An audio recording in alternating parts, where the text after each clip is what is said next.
Hi මගේ පුංචි යාළුවනේ කොහොමද ඔයාලට?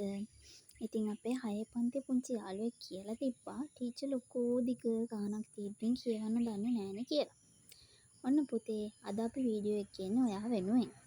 දැන් බලන්න මෙතන තියෙනවා මෙන්න ඔයා කිව්වා වගේ ලොකෝ දිග ගානක්. මෙහෙම ගානක් තිබිලා මෙයාව අකුරෙන් ලියන්න නැත්තම් කියවන විදිය ලියන්න කියලා තිබ්බොත් එහෙම ඉස්සෙල්ලාම අපි කරන්නේ මෙන්න මේකයි. මේ ගානේ ඉවර වෙන තැන තියෙනවනේ අවසාන තැන. ඒ කියන්නේ අපේ දකුණු අත පැත්ත. දකුණු අත පැත්තේ ඉඳලා ඉස්සරහට අපි ඉලක්කම් 3 වෙන් කරනවා. මේ බලන්න. 1 2 3යි. මෙතනින් වෙන් කරා. 1 2 3යි. වෙන් කරනවා. 1 2 3යි. වෙන් කරනවා. මේකටත් 3ක් ඉතුරු වෙලා තියෙනවා. කොච්චර දිග ගානක් තිබ්බත් අපි ඉස්සෙල්ලාම කරන්නේ මේ විදිහට ඉලක්කම් 3 වෙන් කරනවා. මෙහෙම වෙන් කරන් එනකොට දැන් මේකට නම් අවසානට ඉලක්කම් 3ක් ඉතුරු වුණානේ. දැන් ඔයාලට දෙන සමහර ගණන්වල මේ අවසානට වෙන් කරපු කෑල්ලට ඉලක්කම් 3ක් එන්නේ නැතුව එකක් හරි දෙකක් හරි තියෙන්න පුළුවන්. ඒක වැඩිපුර හිතන්න යන්න එපා. හරිද? අපි මේ වගේ ගානක් පස්සේ හදලා බලමු. දැන් මේක හදන විදිය බලමුකෝ. මෙන්න මේ විදිහට වෙන් කරපුවාම මේ අවසානෙට එන එක්කෙනාට අපි කියනවා ඒකක කලාපය. දෙවෙනියට එක්කෙනාට කියනවා දහස් කලාපය. තුන්වෙනි එක්කෙනාට කිව්වා මිලියන කලාපය. හතරවෙනි එක්කෙනාට කිව්වා බිලියන කලාපය. සාමාන්‍යයෙන් ඔයාලට බිලියන කලාපයට වඩා මේ පැත්තට එන ඒවා එන්නේ නැහැ. මේ විදිහට ලියාගත්තාම අපිට මේක සම්මත ආකාරයට ලියා ගන්න පුළුවන්. ඒ කියන්නේ දැන් මෙතන අපි වෙන් කරලානේ තියෙන්නේ. පළවෙනි කොටසේ තියෙන ටික ලිව්වා. හිස් තැනක් තිබ්බා. ඊළඟ කොටස ටික ලිව්වා. හිස් තැනක් තිබ්බා. ඊළඟ කොටස. හිස් තැනක් තිබ්බා අවසාන කොටස. සමහර වෙලාවට මේ හිස් තැන වෙනුවට මේ මැද්දෙන් කමාවක් දාලා දෙන්න පුළුවන්. ওই දෙකම එකයි. මේකට තමයි කියන්නේ එතකොට සම්මත ආකාරයෙන් ලියනවා කියලා. හරිද? ඊළඟට මෙයාව කියවන ආකාරය ලියන්න නැත්නම් මේ සංඛ්‍යාව අකුරෙන් ලියන්න කිව්වොත් කොහොමද කියන්නේ කියලා අපි බලමු. දැන් මෙයාව වෙන් කරගෙන තියෙන අපි දැන් කරන්න තියෙන්නේ මේ බලන්න 233 බිලියන 233 බිලියන. දැන් මේ කැල්ල අපි කරලා ඉවරයි.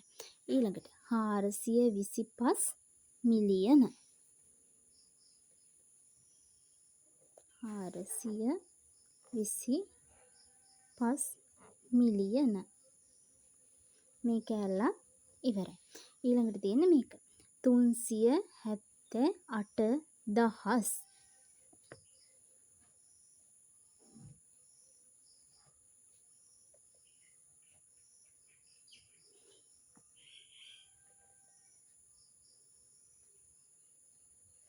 අවසානට තියෙන්නේ 192.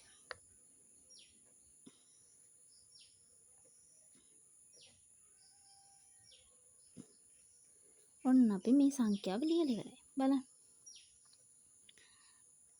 233 මිලියන 425 මිලියන 378,192. මේකේ ඒකක කියන කෑල්ල ලියන්නේ නැහැ. මේ තුනේම මෙතන තියෙන ඉලක්කම් 3 සංඛ්‍යාව අකුරෙන් ලිව්වා. මෙන්න මේ කලාපයට තියෙන කලින් කෑල්ල ලිව්වා. මේකෙන් මේ තුන අකුරෙන් ලිව්වා. මේ කෑල්ල ලිව්වා. මේකෙත් මේ තුන අකුරෙන් ලිව්වා. මේ කෑල්ල ලිව්වා. මේකින් ඉවර කරා. මේ කෑල්ල ලියන්නේ නැහැ. ඔච්චරයි කරන්න තියෙන්නේ. මේ බලන්න. දැන් අපි මේක ලියලා ඉවරයි. තව එකක් හදලා බලමුද? දැන් ඔයාලට තියෙනවා කලින් එකේ නම් ඉලක්කම් තිබ්බනේ අවසාන එකටත් 3ක් තියෙන්න. අවසාන එකට 3ක් ඉතුරු වෙන්නේ නැති එකක් දැන් බලමු. හරි. දැන් මේක බලන්න. මේක අපි ඉස්සෙල්ලාම කරේ මේ පැත්තෙන් බෙදාගෙන ආවා. 1 2 3යි. 1 2 3යි. 1 2 3යි. මෙන්න මේකට එකයි ඉතුරු වෙලා තියෙන්නේ. දැන් මේකත් අර විදිහමයි. මෙයා ඒකක කලාපය, මෙයා දහස් කලාපය, මෙයා මිලියන කලාපය, මෙයා බිලියන කලාපය. ඒ ටික හරිනේ. මෙයාව සම්මත ආකාරයෙන් ලියන්නේ 1 හිස් තැනක්, 542 හිස් තැනක්, 358 හිස් තැනක්, 211. මෙයා තමයි සම්මත ආකාරය. ඊළඟට මෙයාව අකුරෙන් ලියන්නේ කොහොමද? 1 බිලියන.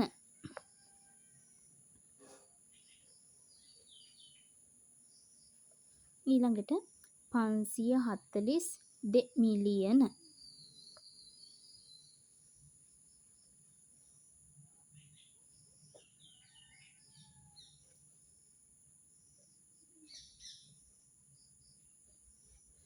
තුන්සිය පනස් අට දහස්.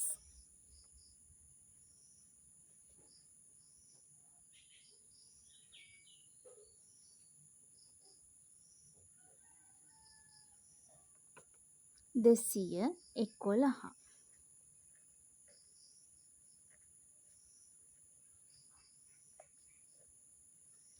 ලෙසි නේද? හරි. මේ බලන්නකෝ.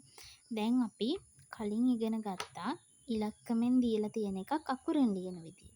අපි මේක අවසාන ගාන විදියට හදලා බලමු අකුරෙන් ලියලා තියෙන එකක් ඉලක්කමෙන් ලියන්නේ කොහොමද කියලා. මේකත් අර වගේම තමයි. ලේසි. මේ බලන්න. 75 බිලියන. බිලියන කියන්නේ අපේ පළවෙනි කලාපය. ඊළඟට 188 මිලියන කියන්නේ අපේ දෙවෙනි කලාපය. 23000. දහස් කියන්නේ අපේ දහස් කලාපය. අවසානට තියෙන්නේ ඒකක කලාපය. දැන් ඔය විදිහට අපිට කලාප හතර බෙදා ගන්න පුළුවන් නේ. මේ බලන්න පළවෙනි එකට තියෙන්නේ 75 බිලියන. ඒ කියන්නේ 75යි. 188 මිලියන. මිලියන කෑල්ලට එන්න ඕනේ 188. ඊළඟට මේ 23000. දහස් කෑල්ලට එන්න ඕනේ 23යි. හැබැයි මම ඔයාලට කලින් කිව්වා මේ හැම කෑල්ලටම කීයක් තියෙන්න ඕනද කියලා ඉලක්කම්. ඉලක්කම් 3 ගානේ තියෙන්න ඕනේ.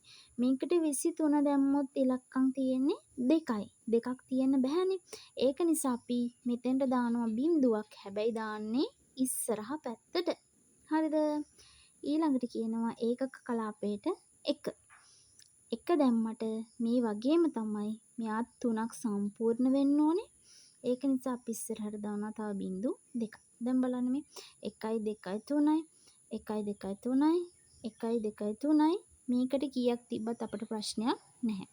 පළවෙනි එක 3 සම්පූර්ණ වෙන්න ඕනේ නැහැ. ඉතිරි කලාපවල ඔක්කොගෙම 3 සම්පූර්ණ විය යුතුයි. දැන් අපිට මෙයාව ලියන්න පුළුවන්. 75යි 188යි 0.23යි 0.01. ඔයාලට මේ විදිහට අකුරෙන් දීලා යාව ඉලක්කමෙන් ලියන්න කියලා කිව්වොත් අනිවාර්යෙන්ම උත්තරේ මේ විදිහට සම්මත ආකාරයෙන් ලියන්න මතක තියාගන්න ඕනේ. ඉතින් ඔයාලට මේ පාඩම තේරෙන්නේ නැති කියලා හිතෙනවා. තේරුනේ නැත්නම් අපහැදිලි තැනක් තියෙනවා නම් එහෙම නැත්නම් ඔයාලට වෙන අමාරු ප්‍රශ්නයක් තියෙනවා නම් අපිට කමෙන්ට් එකක් දාන්න. නැත්නම් මගේ නම්බර් එක මතකයිනේ 076යි 583යි 60යි 54. ඔය කියන අංකෙට WhatsApp message එකක් දාන්න. අනිවාර්යයෙන්ම මම ඔයා වෙනුවෙන් තව වීඩියෝ එකක් කරනවා. එහෙනම් ගිහින් එන්න. bye bye.